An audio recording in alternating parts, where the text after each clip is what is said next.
Praise the lord.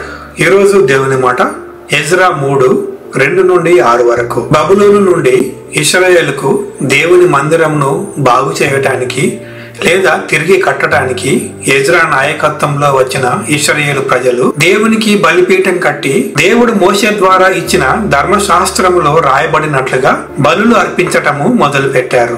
వారి చుట్టూ అన్యజనులు ఉన్నప్పటికీ వారికి భయపడి కూడా దేవునికి బలులు ఇవ్వకుండా వారు ఆగిపోలేదు. అంతేకాకుండా దేవుని మందిరము పూర్తిగా నిర్మించబడకపోయినా కూడా రాత్రి పగలు ధూపములు వేస్తూ బలులు అర్పిస్తూ వారు దేవుని ధర్మశాస్త్రమును పాటించినట్లుగా దేవుని వాక్యములో రాయబడి ఉంది. మనలో చాలా మంది దేవుని పరిచర్య చేయాలని మొదలు పెడతారు, కానీ ప్రతికూల పరిస్థితులు రాగానే నిరుత్సాహపడి వెనకడుగు వేస్తుంటారు. సంఘంలో అనుకున్న రీతిగా సభ్యులు రావటం లేదని దేవుడు ఇచ్చిన పరిచర్యను నిర్లక్ష్యం చేస్తుంటారు. ఇక్కడ ఇశ్రాయేల్ ప్రజలు మందిరం పూర్తిగా కట్టబడకపోయినా కూడా దేవునికి బలులు అర్పిస్తూ ధర్మశాస్త్రమును పాటిస్తూ తమ విశ్వాసమును చాటుకున్నారు. కాబట్టి దేవుడు మీకు ఇచ్చిన చిన్న పరిచర్య అయినా కూడా నిరుత్సాహపడకండి. దేవుడే తగిన రీతిగా మీ పరిచర్యను అభివృద్ధి చేస్తాడు. తగిన సమయంలో మిమ్మల్ని బహుగా వాడుకుంటాడు. పరిశుద్ధాత్మ దేవుడు తన నడిపింపును మరింతగా మనకు అనుగ్రహించును గాక.